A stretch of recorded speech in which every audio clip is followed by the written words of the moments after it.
All right, now that you've got your rib printed, we're going to bring it to the wheel. I clean up the brim there a little bit, get the edge ready for throwing, and then get some clay, get it into the center of the wheel. So this video, I'm not going to show you how to throw. So I've been looking a little bit at YouTube and who's on there, and Florian Gadsby is a really good potter who goes over in detail the technical aspects of wheel throwing. So I can recommend, if you don't know how to throw, to watch his videos on how to do that. But for us, you're just going to start by getting a cylinder thrown to the correct height, and then once you get to that point, use the rib that you've printed to apply some pressure from the interior of the cylinder into the rib, and just push back on the exterior enough to support the wall. The 3D printed rib was designed that the bottom of it will touch the wheel head and the top of it will be the top of the cup. And so if you go too high on your cylinder, you just cut the top off a little bit.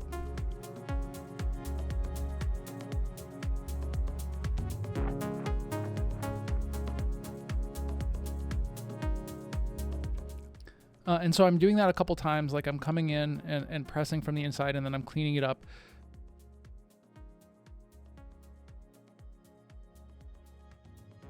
You're still going to use your standard pottery tool, so I need to use the sponge to clean up the rim, especially after I cut it, and then clean up the wall a little bit.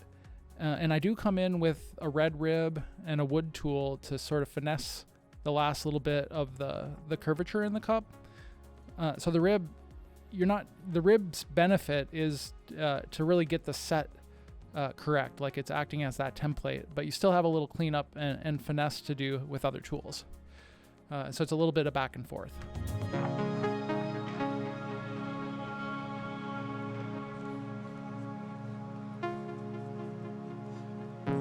Once you've got the profile down the way you want it, you do the standard clean up the water from the inside, clean up the bottom so it's prepared for trimming a little bit better, and then wire it off the bat, and then pull the bat off the wheel head. And you wouldn't necessarily need to use a bat for these. You could leave enough bottom that you can pull them off carefully, but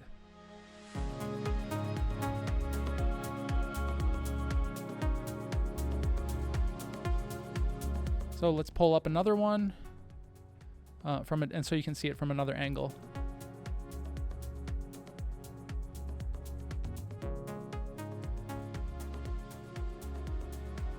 So you can see at the top how each of the curves was defined by the rib, and then there's that little excess at the top that I just use a tool to cut off, and then come back and fine tune it with the red rib and a wooden tool.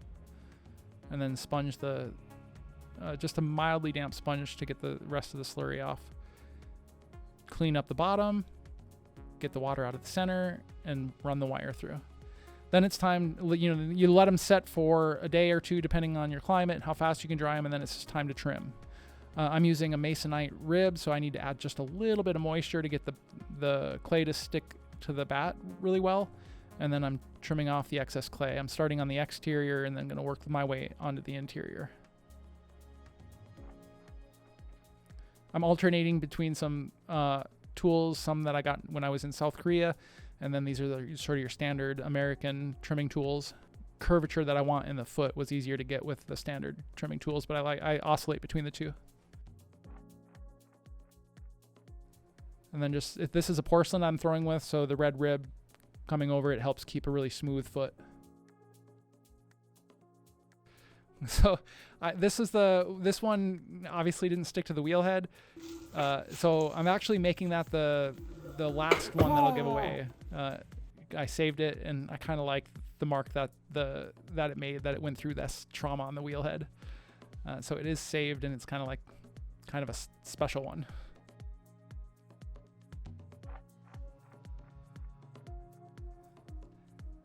So after I've gotten them bisque fired, I'm adding underglaze pencil marks. So I do this with my sculptural work. The underglaze pencil marks are done really quickly and intuitively, and sort of are the starting point of the composition as it develops. And I'll talk more about how I think about mark making and the development of mark making as they relate to each other in a specific video about mark making.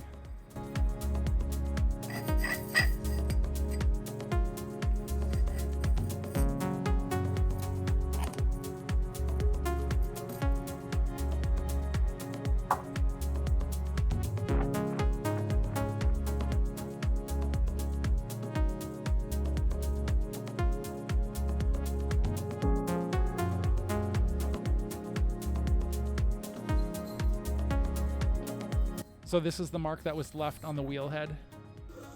Oh.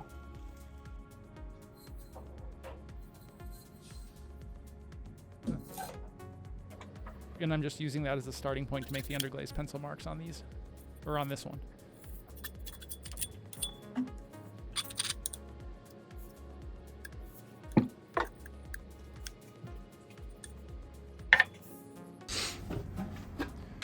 After the underglaze pencil marks are on, it's time to get the glaze ready and get the cups glazed.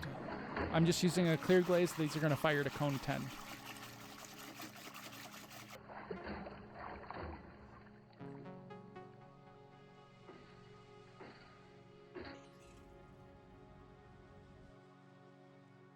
And make sure you never have glaze on the bottom of your sculptures or pots. Into the gas kiln with the rest of the work from the semester, and then out of the gas kiln. And now they are ready for decals. When I create the decals for my work, I inevitably have excess from the printer that doesn't end up on the sculptures. They get cut up and I have extra negative space when I'm printing. So I save those and can use them on either cups that I'll make that I just give away. I don't really sell cups anymore. Or on some sculptures that I've been making, they get the scraps versus new decals made. You're gonna need a sponge, scissors, scalpel, and a rib. And I use a hot plate that I fill with about 2 inches of water and then put that on its lowest sort of simmer setting so it just keeps the water warm. The decals are more flexible and apply easier when they're warm. I need one other tool, which is a pair of glasses. Now that I need reading glasses, you might not need these.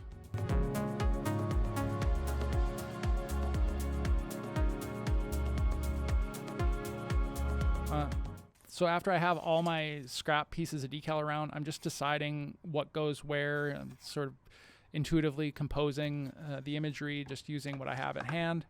And then I'll cut that out and place it in relationship to the underglaze pencil marks that are there. These apply a lot like temporary tattoos in a way. So once I've cut out what I want to use, I stick it in the water. That softens up the decal paper, and as soon as it's sort of peeling away from the paper, the top coat there, it will be ready to apply.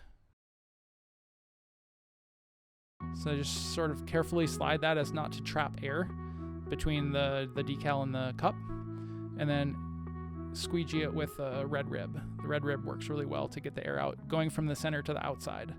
Once it's cut not super specific when I attach it, then I use a scalpel to go in and do the fine-tune sort of collage work where I'm sort of following the underglaze pencils with marks, which are still visible through the decal for the most part. Sometimes I have to peel it away and just double check where I am, but I can see it under there, and then I just follow along with the scalpel and then peel those edges off.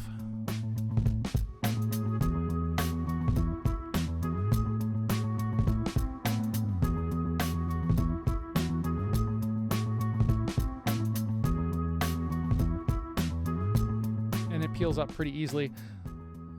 There I'm just checking underneath to make sure it's lined up correctly, and then if I need to, I'll make one final adjustment to the cut, and then one last little bit of ribbing, and then it's down, and then I repeat that for every little piece of decal that I want. I'll also often use a sponge.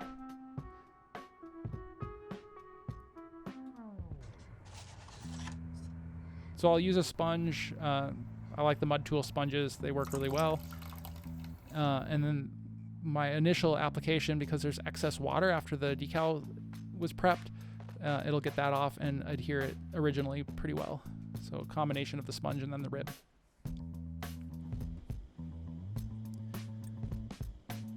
I'll also just sort of use the scalpel to scrape away decals a lot, and sometimes I leave a scraped edge like that. I like the way that works.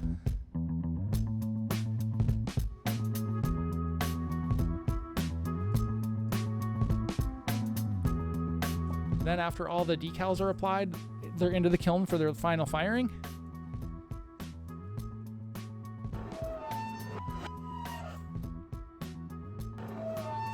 And the decals are permanently fused to the glazed surface. Then they're done.